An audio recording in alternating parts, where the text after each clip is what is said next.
And kind of interesting what Heather's put together here is a replica, an artistic replica of Winona, Chief Baw Beeses' daughter.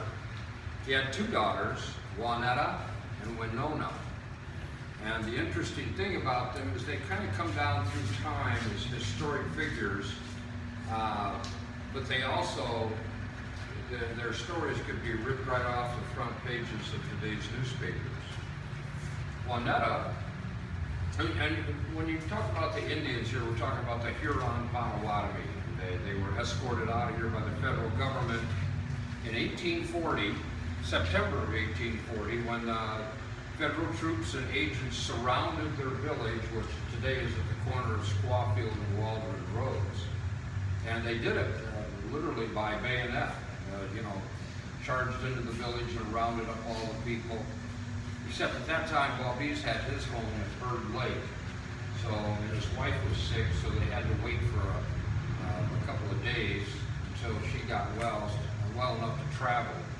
And then they took them up towards Jackson, and then actually over Lake Michigan and down the Illinois River to the Mississippi, up to the Missouri River, and they ended up near Topeka, Kansas at the Osage River Reservation. But Winona and her sister unfortunately did not get to go because they had died.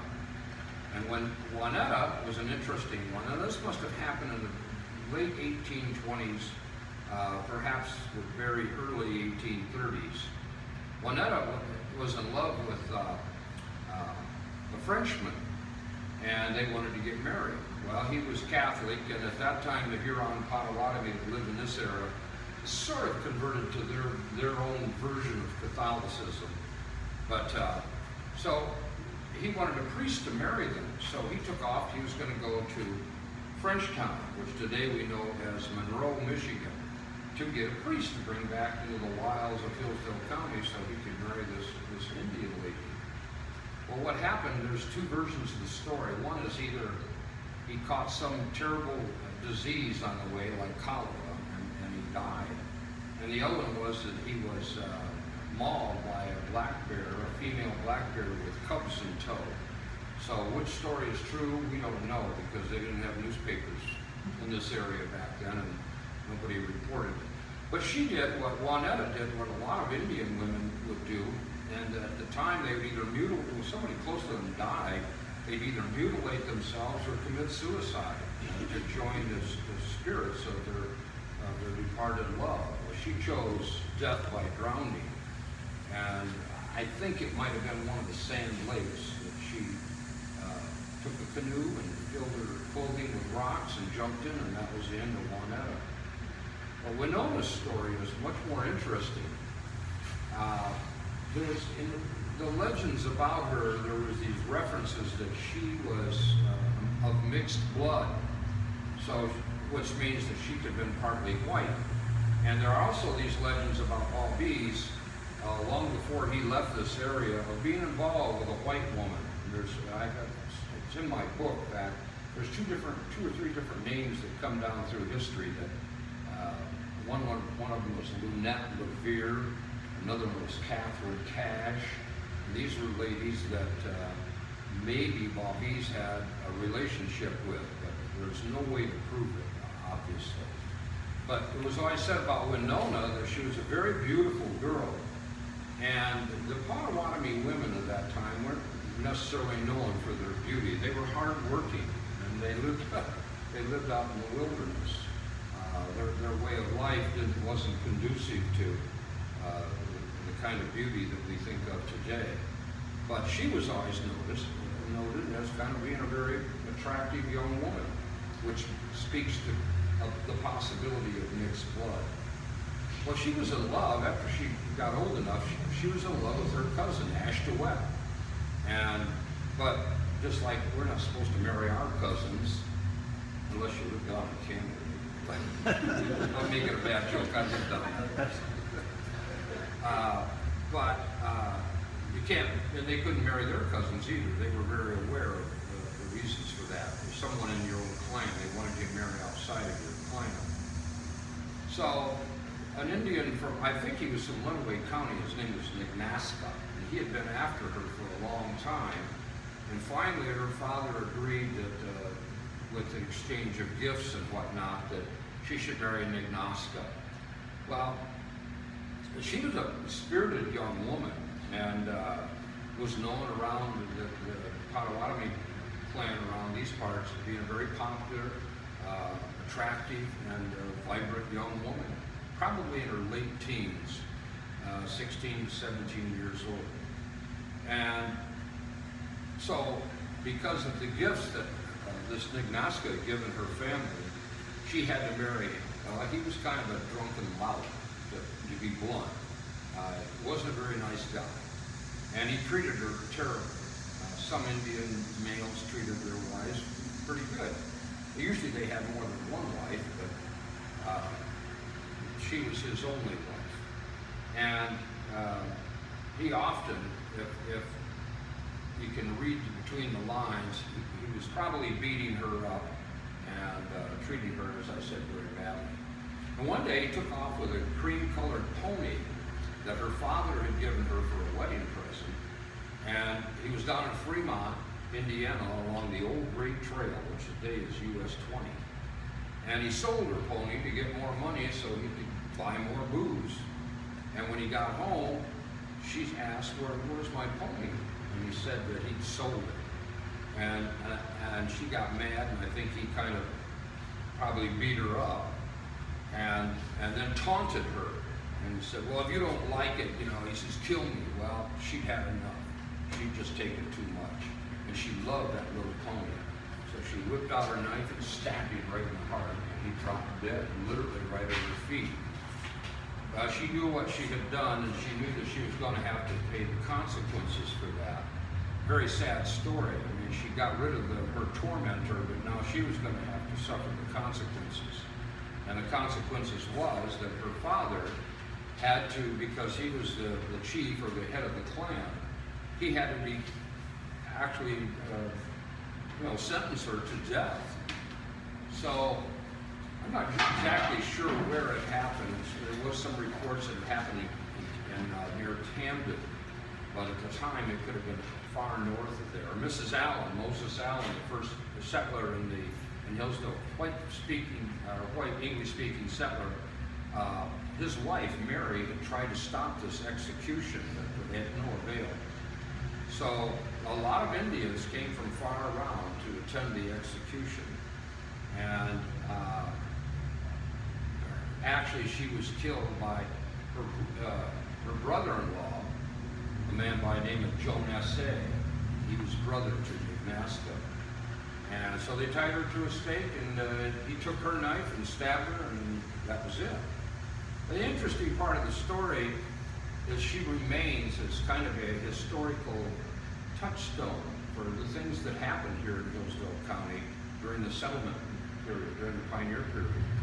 But what happened next was kind of interesting. It was always said that the legend was that Baw Beeses, he was so distraught and grieving, and he took his daughter's body, and it was reported that he had gone somewhere south of Lake Baw Beeses that was named after him by Colonel Fowler, an early settler, and buried her body. And then she was sort of forgotten about because the Indians didn't like to speak the name of their departed. They thought it conjured up bad spirits to actually speak the name of the dead. So she was kind of forgotten about. And then I had a story told to me by Edith Ashe. Edith Ashe was, she passed away a few years back, but she was kind of known as the Grand Dame of Hillsdale County history, and she was a school teacher and a historian, and had written a lot of pieces for the newspaper and local publications. And she told me this story about Winona, that she had an uncle, Fleming was his name, a farmer who lived down near the corner of Faust and Card Road. And one day he was digging a bank up into his barn, so he pulled the wagons. This was in 1902. And they came across an old grave, and in the grave were obviously the bones and some artifacts, including a little silver cross. which there had been legends that she wore a silver cross given to her by one of her friends. So Mr. Fleming bundled all these things up in a burlap bag and brought them in here to Hillsdale and took them to this doctor that lived here at the time, and a real MD. And he looked at the bones and said, well, obviously this is the bones of a young woman. And he says, I'm pretty sure Native American. And he said, by the artifacts that you found in the grave, these have to be the bones of Winona. So they got all excited about that. And so people decided that they should put those remains on display at the old city offices, which no longer exist. The offices don't. But then they thought, well, an educational venue would be even better. So they took her remains down to the old Central School, which is where Bailey School is now. That school had served as a Hillsdale K through 12 for quite a long time. And so they put the bones on display in the school. But one day the custodian got tired of the kids marking on the bones and everything, so he took all the stuff and threw it out in the trash. So not only did the federal government kick the Indians out of this county, but then we desecrated his daughter's grave, put her remains on display, and threw her in the trash. And that's the most amazing story about Hillsdale County's history. But, so, you know, a lot of people have asked, well, why would you put a woman who murdered her husband on display in Stocks Park? Well, like I said, she's kind of a touchstone to our history, and sort of a monument to women throughout time. You know, we have laws against beating your wife. Today, you can't get away with that. I don't beat mine. This is my wife Noelle. But she might beat on me every now and then. So I think that, you know, she deserves a place in our history as much as anybody else, including the first settlers that came here. And the first settlers, they knew the Indians well. I mean, John Potter Cook and Chauncey Washington Ferris and Henry Waldron and Charles Mitchell, four of the very important white men who settled in Hillsdale County. They knew the Indians. Now, I don't know whether they knew Winona or not, but they certainly knew Baw Beeses and had a lot of dealings with him during the 13 years since the first settlers came in 1827 up till the Indians were taken out in 1840. Also, a lot of those Indians never did leave Hillsdale County. And because what happened is some of them had already began to assimilate into the white culture. And when the troops came along and took them out, some of the farmers would hide the Indians and their families because they were already working for the white man and wearing his clothes and speaking his language. So some of them hid while they were being escorted out. And I know when I was going to school in Hillsdale, every now and then you'd see somebody in school that had dark hair, dark eyes, high cheekbones, and mom and dad were redhead and blonde. So, you know, where did these people come from?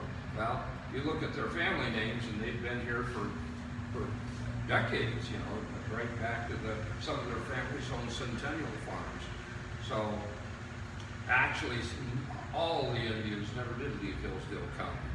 But all the ones that were living out at the village of Squawfield, and also the ones that were living up near Litchfield under a rather bad guy named Leathernose. Actually, his name was Potowatami Indians. They called him Old Leathernose because he'd gotten in a fight and an antagonist had ripped his nose off, and so he wore this leather thing on his face, which just scared kids to death. And a lot of the pioneers at the time would say, "You better be good now, or we'll give you to Old Leathernose." And that was a scary thing.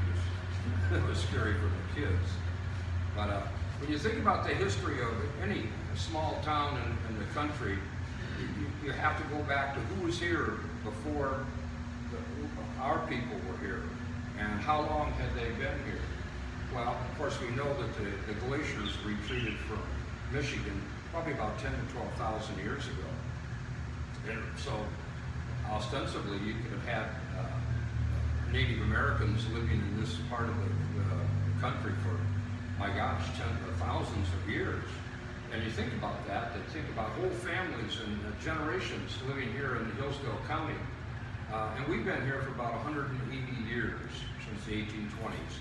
And people lived here for their entire lives, and generations lived here long before our people came upon this land encumbered it with Jefferson